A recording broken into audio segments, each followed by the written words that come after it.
IMF कहती है कि आप प्रॉपर्टी खरीदने बेचने पे रिलीफ दें। आईएमएफ कहती है कि एफबीआर अपनी कलेक्शन पूरी ना करे। आईएमएफ कहती है कि ये जो ट्रेडर्स को आपने छूट दी है ये दें। बस ये है कि आईएमएफ तो कुछ और कहती है। हुकूमत को बात ये पसंद आती है कि नेट मीटरिंग वालों को पेल दो। नो ये हमारा जो कानून है वो ये कहता है कि जो नशा करने वाला है वो विक्टिम है। विक्टिम है। अब टाइम आ गया है कि हमारे पौडरी भाई जो है ना वो हम्म। किसी दिन शो ऑफ स्ट्रेंथ करें। वाह। ठीक है, वो किसी अब जो आने वाला एक बाई इलेक्शन हो ना उसमें एक पैगाम जारी किया जाए कि पौडरी बरादरी फलाने बंदे को सपोर्ट करती है। और सर ये मैसेज जो है एक काले पोस्टर के ऊपर सोशल मीडिया पे सर्कुलेट हो, सारे पौडरी जो है उस बंदे को वोट डालें जो कि एक अंडरडॉग है, उसको इलेक्शन जितवा दें, ताकि पता लगे फिर लेजिस्लेटर्स को कि ये सेगमेंट ऑफ सोसाइटी जो है इसको हम नजरअंदाज नहीं कर सकते। अस्सलाम वालेकुम, मुज़बिर शो में बहुत बहुत खुश आमदीद। मैं हूं हसन नज़ामी, मेरे साथ हैं अली आफ्ताब। शो को लाइक शेयर करें, चैनल पे सर कैसे हैं? सर मैं कंफ्यूज हूँ, तो क्या हुआ? सर मेट डिपार्टमेंट कह रहे हैं कि बारिश भी टका के होगी और हीट वेव भी टका के पड़ेगी। सर देखें, बारिश के ऊपर तो देखें ना, बहुत ज़्यादा लोगों ने इसको एनालाइज किया है कि हो रही है। उसकी एक वजह असली लोग चाहते हैं बारिश हो, लेकिन जो है ना आपकी हीट वेव वाली जो उन्होंने बात की है कि ईद के ऊपर होगी, वो तो इसलिए कि यार आप बाहर घर से कम निकलें, वो तो पेट्रोल बचाने के लिए सर उन्होंने कहा है सर, क्योंकि हीट वेव में तो हम हैं। मतलब अभी तो हीट वेव चल रही है सर, एनीथिंग अबव 40 तो हीट वेव है। तो बाकी सर ये कंफ्यूजन आपकी बिल्कुल ठीक है कि उन्होंने अपने आप को कॉन्ट्रडिक्टरी किस्म की बातें जो है वो चल रही हैं। अच्छा चलिए, ये तो सर मौसम की हद तक बात होगी। बाकी सर जो इंटरनेशनल मामला है उनमें भी दर्जे हरारत जो उनमें कमी आई है। जो जनरल साहब हैं वो गए ईरान, और मामलात जो हैं वहाँ पे सालसी की तरफ जो है बात बढ़ रही है। तो और मियाँ साहब जो हैं वो गए चाइना। अमेरिका की तरफ से भी बयानात आए, पाकिस्तान को बड़ा सराहा गया, ये भी एक अच्छी चीज़ है। उसके अलावा एक आप देखें, इंडिया में एक बीजेपी के बड़े सीनियर बंदे ने अमेरिका में दौरा करने के बाद वापस आए, तो उन्होंने कहा जी ये पाकिस्तान से बात करनी है, और ये बीजेपी का बड़ा सीनियर बंदा है। तो आप देखिए कि जो था ना कि न्यू वर्ल्ड ऑर्डर तो वो तो गल्फ की तरफ से ज़्यादा बात होती है कि जी पैसा यहाँ आ रहा है। आप हमारे खित्ते का जो वर्ल्ड ऑर्डर है, आप उसके अंदर देखें कि पाकिस्तान ने अपने आप को थ्रू डिप्लोमेटिक अपनी जो मामलात हैं सफारती एक महाज पे उन्होंने ऐसा खड़ा कर लिया अपने आप को कि इंडिया जो है उधर उनको, मतलब मैं मान सकता हूँ कि अमेरिका ने कहा होगा यार कि चलो बस करो थोड़ा जिधर ना, हाथ उथ मिलाओ बैग के गाल करो टाइप सीन। तो वरना तो ये एक्सपेक्टेड ही नहीं था। वहाँ तो जंग की बात शुरू हो गई थी कि जी फिर से होने लगी। तो ये सर सारी डेवलपमेंट से इंटरनेशनल फ्रंट पे बड़ा कुछ हो रहा है। हाँ जी, ये बड़ी मुसीबत है। हम्म। इंडिया से बातचीत, अगर इंडिया की तरफ से ये बात आ रही है, वेरी नाइस। दूसरी चीज़ ये कि जो जनरल साहब गए हैं और जो मतलब ज़ाहिर है पीएम तो गए हैं चाइना, उससे तो अच्छी बात कोई हो ही नहीं सब सकती। कुछ आना जाना चाहिए। हाँ, दूसरा जो जनरल साहब गए हैं ईरान, उस पे मैं सिर्फ इतना कहना चाहूँगा, देखें कुछ इस तरह होता है ना कि जी मीटिंग हुई तो हल क्यों नहीं निकला। देखें वो इस दफ़ा भी इस मीटिंग के बाद कोई हल निकल आता है तो बड़ी अच्छी बात है, नहीं भी निकलता तो कोई बात नहीं। Consider this the new normal. पहले जब जंग शुरू हुए हुए 5-10 दिन हुए थे ना, या 20 दिन हुए थे, तो हम कहते थे कि यार ये जंग खत्म हो और तमाम जो नुकात हैं उस पे तमाम ममालिक जो है वो अग्री कर लें और बात ये खत्म हो जाए। अच्छा, अब जो है ना, मतलब एक तो ये ना कि वो पोली मार्केट में क्या होता है, ये तो चलो रूमर है या जो भी है। अब तो मैं वो ट्वीट्स पढ़ रहा हूँ कि शायद ट्रम्प साहब ने डिस्क्लोज भी कर दिया है कि वो जो है मतलब रेगुलर मार्केट में वो इन्वेस्टमेंट कर रहे हैं। अब ये इतना अजीब सी चीज होगी। ईरान को भी शायद कुछ जगहों पे सूट करता है कि कॉन्फ्लिक्ट चलता रहे, फिर वैसे भी मनोअन ईरान ये चीजें मान भी नहीं सकता, यूरेनियम शुरेनियम मदी उनकी भी एक कॉन्स्टिट्यूएंसी है। जी। सो अब दिस इज न्यू नॉर्मल। असल बात ये है कि पाकिस्तान की तरफ से कोई तजवीज जाती है या कोई ऐसी तजवीज़ होती है जिसमें दोनों पार्टियाँ थोड़ी-सी ऐसे इंटरेस्ट शो करती हैं और उस पे पाकिस्तान पहुँच जाता है और बुनियादी तौर पे उसकी वज़ह से सीज़ फायर थोड़ा-सा एक्सटेंड हो जाता है या बातचीत शुरू हो जाती है, तो ये विन-विन है। देखिए ना, अगर ये तासुर जाना शुरू हो जाए कि ए जंग नहीं मुकन लगी, ए ते हॉर्मोज़ में बंद ते फलाना भी बांटूँगा। वो पता लगे रशिया को जो है ना चाहते हुए बीच में फौरी तौर पे घुसना पड़ गया, एक नया अज़ाब शुरू हो गया। तो ये जहाँ-जहाँ से थोड़ी-थोड़ी लचक आती है ना, ये विन है अब। बिल्कुल सर, देखिए एक तो सबसे बड़ी विन ये है कि इतनी देर से सीज़ फायर बरकरार है। अमेरिका जो है वो इज़ ऑल प्रेज़ेज़ फॉर पाकिस्तान। ज़ाहिर है मार्को रूबियो, जेडी वैंस जो जो हैं उनको कोई हमसे कोई ज़ाती तौर पे तो मोहब्बत नहीं है। उनके बॉस ने कहा है यार कि मुझे मोहब्बत है। तो आप जो है जब पूछा जाए ये सवाल तो इसके ऊपर पाकिस्तान का ज़िक्र करें, और ज़िक्र किए बगैर पाकिस्तान की कन्वर्सेशन हो भी नहीं सकती। तो ये सारा कुछ अच्छा है। बस सर जल्दी-जल्दी एक पहलू जो इसका है, जो सबसे बड़ा इसका मसला है वो हॉर्मूज़ है। वो अगर तो आज बात हो जाती कि खुल गया जी, सब खोल दिया, ब्लॉकेड भी हट गया है, ईरान ने भी हट, वो माइन्स ही क्लियर करने में बड़ा टाइम लगेगा, फिर इंश्योरेंस कंपनीज़ बीच में ज़रा कॉन्फिडेंस क्रिएट होगा, फिर वेसल्स जो हैं वो सस्ते दामों पे इंश्योर होंगी, फिर उनके ऊपर जो ऑयल प्राइसेज़ तब नीचे आएँगी। सो जैसे मैं पहले कह चुका हूँ कि अगर ये इस वक़्त बैठे हमारा भी शो चल रहा है, इस दौरान हो गया है जी, सब ठीक हो गया, तो हमारे एपिसोड खत्म होने के भी 3-4 महीने बाद जाके आपको नज़र आएगा एक सब्सटेंशियल डिक्रीज़। ये जो अभी ₹2, ₹3, ₹4 कमी हुई है पेट्रोल के अंदर, ये तो इसके अंदर एक बहुत बड़ा फैक्टर है। ईद भी है, इसके अंदर एक बहुत बड़ा फैक्टर शायद हो कि जी हमने जो लेवी डाली हुई है उसके अंदर अपने आप को कुशन दिया है, तो उस कुशन को एक्सप्लॉइट करें ईद की वजह से। लेकिन प्राइसेज़ हाई हैं। आप बाकी छोड़ दें, हमें वहाँ अमेरिका में बातचीत हो रही है, 6 गैलन $6 से $8 के बीच के अंदर गैलन जाके सेट हो जाएगा उनका, तो वहाँ की अवाम क्या करेगी? नंबर नंबर 2, नंबर 3 कि आप इंडियन करेंसी देख लें। इंडियन करेंसी जो है उसके अंदर बड़ा उसने छलांगे मारी हैं। इंडिया ने पता नहीं कितने सालों बाद अपना पेट्रोल महँगा किया। सो ये सारे इंडिकेटर्स जो हैं ये लोगों को लगता है कि देखा ना इंडिया में, देखा क्या हो रहा है इंडिया में? यार उससे आप भी इफ़ेक्ट होते हैं। आप अगर देख रहे हैं कि वीक वीक इकोनॉमी इंडिया जो है उससे आपको भी फ़र्क पड़ेगा, क्योंकि देखिए हम जो भी है नेबर्स हैं। आपकी जंग हुई, अभी बड़े मसले चल रहे हैं, बड़ी गर्मी है, दोनों मुल्कों की जो फ़ौजें हैं वो तैयार बैठी हैं। ये बात अपनी जगह, लेकिन एंड में सर इकोनॉमी बोलती है कि आपने क्या करना है, कैसे करना है, आपकी ट्रेड एग्रीमेंट्स हुई हुई हैं, चल ही नहीं रहा मामला। So this all needs to end sooner than later, ताकि जो हीलिंग प्रोसेस है उसके अंदर हम दाखिल हों। चाहे पॉलिटिकल अनरेस्ट हो, चाहे इकोनॉमिक अनरेस्ट हो, वो ना कन्फाइंड नहीं रहता है एक जगह तक, वो निकलता है निकलता बाहर। पैर। इनकलाब का भी यही मसला होता है। हुँ, इनकलाब भी ना एक जगह तक महदूद नहीं रह सकता, हाँ। वो उसने रिवर्स हो जाना होता है अगर वो किसी और जगह पे ना जाए। हुँ, तो ये बिल्कुल मैं एग्री करता हूँ कि हाँ। ये बड़ा ज़रूरी है कि हर जगह ही मामला ठीक हो। ठीक हो जाए। अब सर आगे चलते हैं। सर ये बात कर लेते हैं कि ये पूरा आर्टिकल भी है, इकोनॉमी की बात कर रहे हैं, शहबाज राना साहब की ये एक ट्वीट भी है इसके ऊपर। तो सर गवर्नमेंट ने सर एक टैक्स स्कीम जो है वो मुतारिफ की है ट्रेडर्स के लिए, और वो ट्रेडर्स के लिए इस तरह से है कि उन्होंने कहा है जी कि एक एनुअल टैक्स ₹25,000 का अगर आप दे देंगे तो ऑडिट और इस किस्म की कोई भी जो ऑब्स्ट्रक्शंस और खड़ी की जा सकती हैं आपके कारोबार के इर्द-गिर्द, उनमें आपको एग्ज़ेम्पशन मिल जाएगी ₹25,000 देने से। ये सिर्फ़ उन कंपनीज़ के लिए है जिनका टर्नओवर जो है वो 200 मिलियन है, यानी कि 20 करोड़ रुपए। सो 20 करोड़ उन रुपए ट्रेडर्स के लिए उन ट्रेडर्स के लिए 20 करोड़ रुपए का अगर आपका टर्नओवर है एनुअल 20 करोड़ तक। तक आपका एनुअल टर्नओवर है, तो उन ₹25,000 देके वो किसी भी तफ्तीश नुमा चीज़ से जो है वो बच सकते हैं। हाँ जी, अब वो इसमें जो और तरह के टैक्सेस होते हैं ना, विदहोल्डिंग वगैरह, हुँ। वो तो ज़ाहिर है इसके अलहदा होते हैं क्योंकि वो तो विदहेल्ड होते चले जाते हैं हाँ। एवरी प्रोसेस ऑफ द हुँ। वे। ये शायद इनकम टैक्स की बात हो रही होगी जिसमें है कि चलो जी इतना ही दे दें और एनुअल टैक्स कह रहे हैं उसको। अच्छा चलिए एनुअल टैक्स की पता नहीं किस चीज़ के तो बार सो बात वही है कि इस पे बड़े ना वो विक्ट्री लैप भी लिए जा रही है कि ट्रेडर्स ने कॉन्फिडेंस शो कर दिया हुकूमत पे।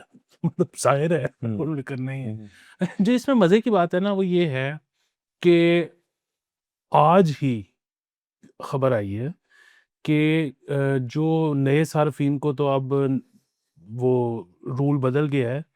पुराने सार्फिन को जो कॉन्ट्रैक्ट के तहत अभी तक नेट मीटरिंग पे चल रहे हैं, आईएमएफ ने उस पे डिस्प्लेज़र शो कर दिया। उन्होंने कहा कि पुरानों को भी ख़त्म करो। वाह, वाह! अच्छा अब बात पता है क्या है? आईएमएफ को अब आप इसके बाद गाली निकालेंगे। देखिए, आईएमएफ कहती है कि आप प्रॉपर्टी खरीदने बेचने पे रिलीफ दें। आईएमएफ कहती है कि एफबीआर अपनी कलेक्शन पूरी ना करे। आईएमएफ कहती है कि ये जो ट्रेडर्स को आपने छूट दी है ये दें। मसला ये है कि आईएमएफ तो कुछ और कहती है। हुँ। हुकूमत को बात ये पसंद आती है कि नेट मीटरिंग वालों को पेल दो। नो। ठीक है, तो बात ये है कि मैं ना बस इस चीज़ के खिलाफ हूँ ज़िंदगी में कि जो आप आईएमएफ को गाली निकालते हैं। मतलब नहीं होंगे वो अच्छे लोग, क्यों? दुनिया में कोई भी अच्छा नहीं होता, लोग मतलब जनरली बुरे ही होते हैं। तो दुनिया भर को पैसे देते हैं सर।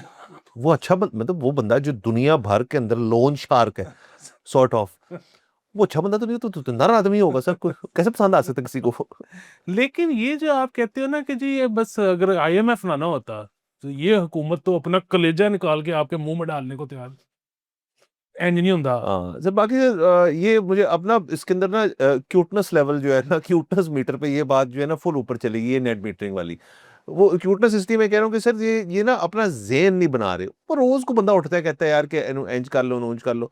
अगर तो देखें आपका मूड है कि आपने एग्जिस्टिंग जो नेट मीटर वाले हैं जो कि ठीक ठाक हैं, जिनके 2029 तक तो बहुतों के कॉन्ट्रैक्ट हैं, कुछ लोगों के तो अभी कॉन्ट्रैक्ट ताज़े ताज़े शुरू हुए हैं जिनको 7 साल आपने बर्दाश्त करना है, तो वो अब आप वन फाइन डे अगर आप कहेंगे यार कि अब हम ना चेंज कर रहे हैं आपका सारा सिस्टम, कि अब आप ग्रोथ पे आ जाएं, तो सर उन्होंने कुछ भी कोई सर्विस तो नहीं करने को, अमला तो नहीं भेजना, उन्होंने तो पीछे कंप्यूटर के अंदर सेटिंग चेंज करनी है, बस ये काम हो जाएगा। ये तो ओवरनाइट हो सकता है काम, लेकिन उसका फॉलोआउट बर्दाश्त करने को तैयार है गवर्नमेंट जो है। सर मैंने उस दिन ना एक एरियल फोटोग्राफ देखी 2010 या 15 की से लेके 2026 की, एक ना ऊपर किसी शख्स ने बनाई ड्रोन से या किसी चीज से। सर एक छत नहीं है, मतलब ये नहीं कि कोई पॉश इलाकों की बात करो, तमाम इलाकों के ऊपर ना सबने सोलर प्लेटें सुटी हुई हैं। तो हमने पहले भी हमारे बयानात मौजूद है, आप बेशक कर लें, ये कोई इशू वाली बात नहीं है, लोग बैटरियों पे चले जाएंगे, उसका क्या करेंगे फिर? हाँ, अच्छा इस पे ना मैं आपको एक बहुत बड़ी टिप देना चाहूँगा।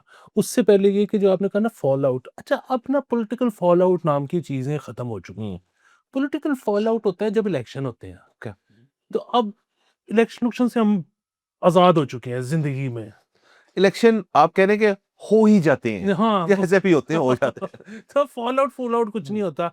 अच्छा दूसरी चीज़ ये है कि जो इसमें मैं आपको बताऊँ कि इस वक़्त ना एक तो वो लोग हैं जिनके पास पैसे नहीं है फ़िलहाल, सेविंग नहीं है, उनको तो आप साइड में कर दें। दूसरे वो लोग हैं जिनके पास पैसे पड़े हुए हैं और वो ये फ़ैसला नहीं कर पा रहे कि मैं बैटरियाँ अभी लगवाऊँ हम्म, और मैं हाइब्रिड हाँ, इन्वर्टर अभी लूँ या मैं थोड़ा इंतज़ार कर लूँ। हम्म, अच्छा उसमें ज़ाहिर है जो नए अब लगवा रहे हैं ग्रॉस मीटरिंग वाले वो तो पहले दिन से हाइब्रिड करवा रहे हैं। हम्म, लेकिन जो पुराने हैं जिनका अभी तक नेट मीटरिंग पे चल रहा है वो ये कह रहे हैं कि यार जब तक मेरा चल रहा है, क्या ज़रूरत है मुझे ये करने की? और दूसरा ये है कि मैं हर 2 महीने बाद बैटरी मज़ीद बेहतर हो रही है, टेक्नोलॉजी मज़ीद बेहतर हो रही है, तो मैं 6 महीने बाद भी लूँगा तो उसका मुझे फ़ायदा होगा, 10 महीने बाद भी लूँगा तो अच्छा मेरा उसमें मशवरा ये है कि अगर तो पैसे हैं, तो ले लें। उसकी वजह ये है कि यकीनन टेक्नोलॉजी बेहतर हो रही है, बैटरी बेहतर हो रही है, लेकिन हुकूमत अब टैक्स भी इज़ाफ़ा करती चली जाएगी।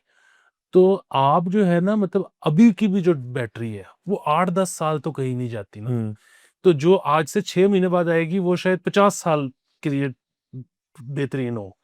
लेकिन उस पे टैक्स ज़्यादा हो गया होगा और दूसरा ये कि 10 साल से ऊपर की प्लानिंग करने की ज़रूरत नहीं होती।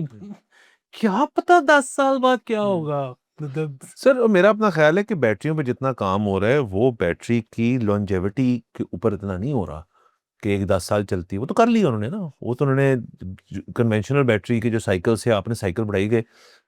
मेरा अपना ख्याल है कि वो लिथियम से जान छुड़ाने वाला जो है ना उसके ऊपर ज्यादा काम आ रहा है, आप किसी और रॉ मटेरियल पे जाएं, जैसे सोडियम का हम नाम सुनते रहते हैं, और उसके साइकिल बेहतर करते रहेंगे वो। लिथियम से तो जितना निचोड़ना था उन्होंने निचोड़ लिया, वो अलग बात है कि BYD जो है अब काम कर रही है उसकी चार्जिंग पे। अब BYD is effectively a battery manufacturer, BYD गाड़ियां नहीं बनाती थी, BYD बैटरियां बनाती है, और वो गाड़ियों भी बनाती है उनके साथ, वो वही बैटरी गाड़ी में लगाते थे, कितनी अच्छी बात है।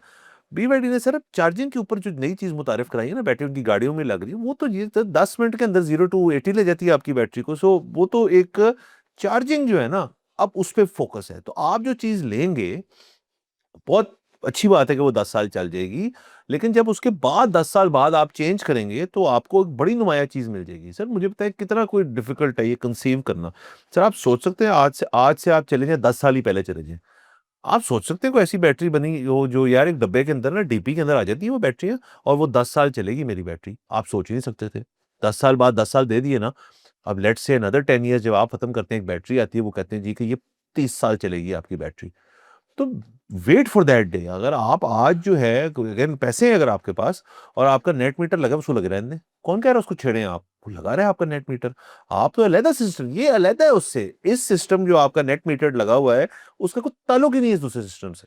हाँ, और दूसरा ये है कि बड़ी अच्छी बात है कि आपका जो सेटअप लगा हुआ है एग्ज़िस्टिंग, आप उसको पूरे को हाइब्रिड कर लो, हुँ, बड़ी ज़बरदस्त बात है। लेकिन जब तक आपके पास इतने पैसे नहीं, तो ज़ाहिर है मतलब उसका इन्वर्टर ही बड़ा महँगा हुँ, है लाखों रुपए में।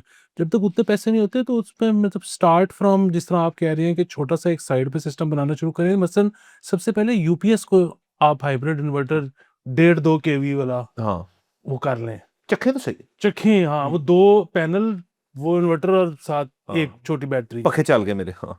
तो सर बिल्कुल ये, और सर दूसरा देखिए को पता नहीं। देखिए ये बड़ी लोगों को होता है कि जी इन्वर्टर टेक्नोलॉजी भी तो देखिए ऐसा नहीं होगा कि आपका जो कन्वेंशनल इन्वर्टर हुआवे का लेट्स से लगा हुआ है, हुआवे वाले एक सॉफ्टवेयर पैच डालेंगे वो हाइब्रिड हो जाएगा, वो नहीं हो सकता। क्योंकि हुआवे ने दूसरे वाले भी तो बेचने हैं अपने, जो उनके जिनको हाइब्रिड इन्वर्टर कहते हैं। सो इन्वर्टर आपको लेना पड़ेगा ही। अब असल में सर बहुत लोग डसे हुए हैं एक और चीज़ से कि जी हमने टीम आई, उन्होंने असेसमेंट की, उन्होंने कहा जी 20 किलोवाट आपका लग जाएगा। तो 20 किलोवाट का इन्वर्टर ले लें। तो साढ़े 18-19 किलोवाट की आपकी प्लेटें लगेंगी, 20 सफिशिएंट है। अब वो बंदा छत पे गया, उसने देखा है कि 20 में तो बड़ा मज़ा आ रहा है। लेकिन अगर मैं एलिवेटेड एलिवेटेड स्ट्रक्चर डाल के मैं 15 और लगा लूँ तो कितना मज़ा आएगा। लेकिन वो क्यों नहीं करवाते? क्योंकि इन्वर्टर जो है वो उन्होंने छोटा लगाया हुआ है। अब उनको 40 का लेना पड़ेगा या 30 का लेना पड़ेगा, दैट इज़ अ हैसल, क्योंकि ये बिकते नहीं है। सो हाइब्रिड के अंदर भी सर सिर्फ मेरी तजवीज़ है, जब आप जाएँ ना, तो ज़रा बहुत ही आप ओपन माइंड से सोचें कि यार फ्यूचर में कितनी 10 साल में कितनी कैपेसिटी मैं बढ़ाऊँगा इसके अंदर। मैं कितना अपनी कन्वेंशनल प्लेटें इस पे लगा दूँगा, तो इन्वर्टर उस हिसाब से आपको लेना चाहिए। इन्वर्टर के अंदर ना कोई वो आपने लेना ही लेना है, हाँ, नहीं, वो आप अपनी ज़रूरत से बेसिकली ज़्यादा थोड़ा बढ़ा ज़्यादा ले लें। हाँ। लें। सोचेंगे नहीं सर, मतलब इस हुँ। मुल्क में कोई ये नहीं सोचता कि मैंने आगे जाके कितने न्याने जमने हैं। हाँ, ये सब गो विद द फ्लो होता है। वाह! तो ये सोच के नहीं फैसला कर सकते, बस वैसे ही जो आपकी रिक्वायरमेंट है उससे बड़ा ले लें। बिल्कुल ठीक है सर। चलें सर, लेट्स सी, अब आईएमएफ ने कह दिया तो हम माननी तो पड़ेगी बात। कर दें यार, करें, करें। अब हम भी सुन रहे हैं बड़ी देर से, करें आप करें ग्रोस मीट, हम तैयार हैं। सर सुप्रीम कोर्ट ने सर टेकअप कर लिया है। इस वक़्त जो आपको पता है सुप्रीम कोर्ट जो है सर सोसाइटी के जो बर्निंग इश्यूज़ हैं और उनकी पल्स जो है उनके ऊपर उन्होंने हाथ अपना यूँ करके रखा होता है। तो ये पिंकी वाले मामलात भी चल रहे हैं। मैंने आपको जैसे कहा था ड्रग क्रैकडाउन चल रहा है। आए दिन को खबर आ रही होती है फलाना डाकू, उन्होंने 2 इंटरनेशनल लोग पकड़े हैं लाहौर से, तो ये मामला चल रहे हैं। पिंकी की जो जिस्मानी रिमांड है वो भी डिनाई हो गई है। को पता नहीं उनको बेल मिल जाए, क्योंकि जज साहब जो हैं जो उनका केस सुन रहे हैं उन्होंने कहा जी 9 दिन आपको दिए थे, आप केस नहीं बना के लाए, तो पुलिस कहती है जी हमारे पास टाइम ही बड़ा कम है। तो ये तो एक तरफ चल रही। सुप्रीम कोर्ट आई है बीच में कहने के लिए कि जी नशा करने वाले जुर्म पर सज़ा से बच नहीं सकता। उन्होंने बेसिकली सर एक चीज़ की ना वज़ाहत की है कि जी देखिए नशा जो है, अगर तो आपने हाज़िर-नाज़िर जानते हुए नशा इनटेक किए और आप पकड़े गए हैं, तो आपके ऊपर जो भी इसका कानून आई थिंक 85 आर्टिकल 85 जो भी कानूनी उसकी शिक है, कहते हैं उसमें वाज़ेह है कि आपको अगर तो नहीं था पता कि नशा आवर चीज़ आप ले रहे हैं, तो फिर तो आपको छूट है। अगर तो आपने नोइंगली किसी किस्म का नशा किया है, तो फिर आपके ऊपर पूरी कानूनी कार्रवाई होगी, आप मुजरिम।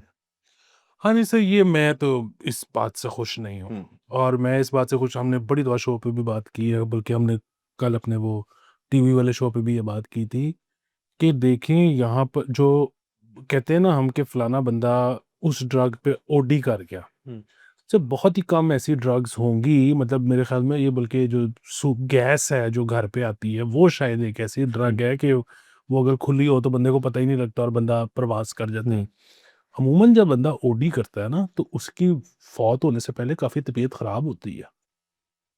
तो आपकी बॉडी आपको बता रही होती है कि यार अच्छा चलो मैं थोड़ी देर वेट करता हूँ, ठीक हो जाएगा। और फिर एक टाइम आता है कि आप कहते हो कि नहीं ये तो ठीक कुछ नहीं और ही हो होगा, रहा है। मुझे अस्पताल जाने की ज़रूरत है। वहाँ पे सारे यार, दोस्त, रिश्तेदार कहते हैं कि हॉस्पिटल ना जाना, एफआईआर हो जाएगी। हुँ, अगर एक बंदा टाइमली पहुँच जाए हॉस्पिटल बगैर एफआईआर से डरे हुए, तो उसकी जान बच सकती है। मुझे याद है आज से कुछ अरसा पहले एक तकरीब थी जिसमें एक साहब खिताब कर रहे थे, पता नहीं वो एंटी नारकोटिक्स के थे, किसके थे, उन्होंने फ़ौज की वर्दी पहनी हुई थी और वो खिताब कर मैं रहे थे। समझ गया आपकी वीडियो की बात। और मुझे नहीं पता वो शख्स कौन थे, लेकिन उन्होंने इस तरह की बात की कि जी हमारा जो कानून है वो ये कहता है कि जो नशा करने वाला है वो विक्टिम है। विक्टिम है। तो ये मुझे बड़ी पसंद आई थी बात। वो एक बीमार शख्स है। आपने ये इस किस्म के कवानीन सख्त करके आप 22 बन जाओगे उन लोगों का जो कि बच सकते थे और नहीं बचे, मर गए। तो ये इसमें रियासत को नरमी दिखाने की ज़रूरत है, ज़ाहिर है। और वो अगर देखिए, जज से ज़्यादा कानून का किसको पता होगा? तो कानून तो अगर जज साहब ने कहा है ये है तो यही है, और फिर जज साहब की ये ड्यूटी का हिस्सा है कि वो कानून को फ़ॉलो करें। हाँ। लेकिन मतलब अगर तो वो इंटरप्रेट गलत कर रहे हैं तो फिर वो नज़रसानी करें, अदरवाइज़ जो हमारे लेजिस्लेटर्स हैं, उनका बनता है कि फौरी तौर पर बैठ के इसको चेंज किया डिस्कस जाए। करें सर। अगेन लेजिस्लेटर जो है इसको टैबू समझते हैं कि जी असेंबली में खड़े होके शख्स जो है वो किसी नशे करने वाले की अगर हिमायत करेगा या उसकी कफालत की कोई पॉलिसी बनाएगा जी कि हमें इनको देखना चाहिए ये कर, so that will go against him. यहाँ पे अभी तक ना बड़ा मसला है, हालांकि बिहाइंड क्लोज डोर्स आप बता दें किधर नहीं हो रहा, कौन नहीं कर रहा, हर लेवल के ऊपर कहीं ना कहीं तो चल रहा है ना। मैं कहता हूँ जो सब और एक तो इसकी अनफॉर्चुनेटली एक इसकी एक मजहबी कॉनोटेशन जो है उसको भी बहुत लोग एक्सप्लॉइट करते हैं कि देखें जी मजहब ये कहता है तो उसकी बरक्स एक शख्स हरकतें कर रहा है, तो मजहब तो बहुत चीज़ें कहता है। मजहब तो टैक्स चोरी के ऊपर भी पॉलिसी है, सिगरेट स्मोकिंग के ऊपर भी पॉलिसी है, गाड़ी के कानून जो है आप इशारा तोड़ने के ऊपर भी मजहब तो कंप्लीट है, उसके अंदर सारी चीज़ें लिखी हुई हैं। तो फिर एक ही चीज़ को आइसोलेट करके जब हम बात करते हैं उसके ऊपर, तो ये ज़रा अनफेयर है टू एवरीथिंग। बट अगेन हम बुनियादी तौर पे इस चीज़ के खिलाफ हैं, आपको नहीं करनी चाहिए, आपकी आपकी जिस्म के लिए एक बुरी चीज़ है, एक पॉइज़न है, ज़हर है, नहीं इनटेक करनी चाहिए उसकी। बट सुप्रीम कोर्ट कह रही है जी कि जो भी शख्स पकड़ा जाए और उसने नशा किया हुआ है, तो एक तो देखें सुप्रीम कोर्ट ने सर ड्रग टेस्टिंग के ऊपर भी रिसेंटली एक पॉलिसी दी है कि जी उस पहले होता था जो किसी का ड्रग टेस्ट हुआ है ना, तो वो पूरा पैनल पूरा उसका एक तरीकेकार भी आता था कि जी ड्रग टेस्ट हुआ है, हमने पहले ये किया, ये सैंपल लिया, इसको ये किया, उसमें काफ़ी दिन लग जाते होते थे। अब सुप्रीम कोर्ट ने उसको स्ट्रीमलाइन इस तरह से किया कि जी सिर्फ रिपोर्ट दिखा दीजिएगा हमें, अगर उस पर येस टू ड्रग्स है हम अपनी रास्ता इख्तियार करें, अगर नो है तो बंदा घर जाए। तो ये भी हुआ इसके अंदर। तो माय पॉइंट इज कि आप थ्रेशोल्ड तो आइडेंटिफाई करें थोड़ा सा कि एक शख्स जो है अगर वो मतलब चर्स पी के फिर रहा है और उससे ज्यादा सुकून में कोई नहीं है इस टाइम, तो क्या उसकी जिंदगी तबाह बर्बाद करके एफआईआर काट के उस बंदे को आपको अंदर करना चाहिए या फिर आपको उसको किसी काउंसलिंग के रास्ते में डालना चाहिए? एक तो ये सवाल है। क्या किसी ने कोई अगर इतना इन डीप चला गया हेरोइन के ऊपर, तो एफआईआर काट काट के उसको जेल में भेज देंगे, मर जाएगा वो, विड्रॉल से ही मर जाएगा।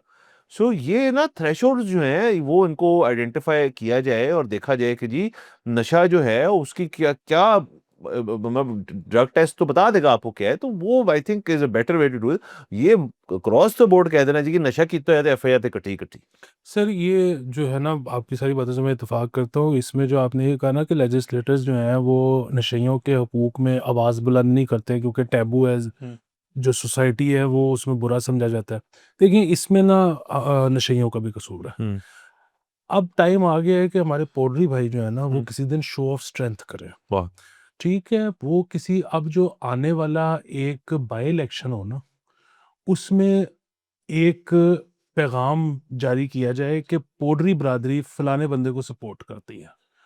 और सर ये मैसेज जो है एक काले पोस्टर के ऊपर सोशल मीडिया पे सर्कुलेट हो, सारे पोडरी जो है उस बंदे को वोट डालें जो कि एक अंडरडॉग है, हम्म। उसको इलेक्शन जितवा दें, ताकि पता लगे फिर लेजिस्लेटर्स को कि ये सेगमेंट ऑफ सोसाइटी जो है इसको हम नजरअंदाज नहीं कर सकते।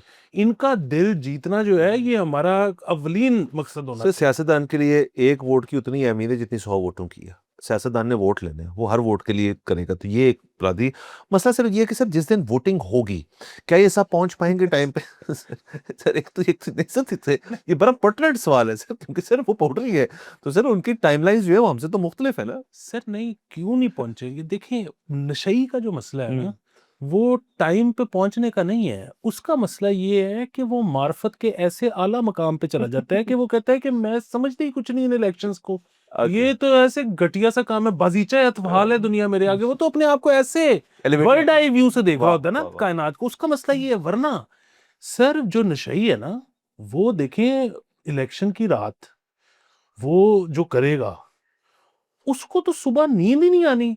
वो तो जागा, जिस वक्त जमाते इस्लामी के वोटर नहीं आते सुबह सुबह 7 बजे, ये सर उससे भी पहले ये खड़े होंगे लाइन में। रेडी और चौकस के जी हम रेडी टू वोट है। तो सर ये बिल्कुल डेले उनके पाटे होंगे और वो सर खड़े। अनलेस अनलेस सर मसला ये हो कि ये भी तो होता है ना कि मतलब अगर आप रात के कहे हुए हैं कि यार हमने सुबह जाके वहां वोटिंग शोटिंग करनी है, तो सर ये ना होना कि सर जो भी वोटिंग सेंटर है जहाँ पे जाके वोट डालने हैं, वहाँ वो छोटी सी अपनी महफिल ही सजा लें। सर इसको करने का तरीका असल में ये है कि वहाँ पे ना उनको एक इंतजामात किए जाएं। आपको पता है सर, वोटर्स के लिए तो नाश्ते भी बनते हैं, खाने पीने भी होते हैं। इन्होंने खाना तो नहीं खाना है इन लोगों का, ये तो मतलब इनको भूख नहीं लग रही होगी उस टाइम, लेकिन सर इनको किसी और तरह से, मैं ये नहीं कह रहा कोई इनको ड्रग्स दे वहां पे जाके, अपना अपना सामान समून खुद लाएं, लेकिन फिर वहां पे इनको रोक टोक ना हो इनकी। सर ये जो सुप्रीम कोर्ट कह रही है, ये वहां बैठे इंतजार कर रहे हैं पोलिंग बूथ खुलने के लिए, और वहां पे किसी ने एक हल्का सा शुरू कर लिया अपना सिस्टम, तो चुप के ना ले जाए सर, ये गलत बात हो जाएगी सर। तो सर देखिए, मुझे ये लगता है कि अगेन वैसे तो कानून हर वक्त अपनी हरकत में रहता है, लेकिन इलेक्शन वाले दिन मतलब देखिए ना कि डिपेंड करता है कि इन्होंने जाके किस पोलिंग बूथ से पर्ची बनवाई है।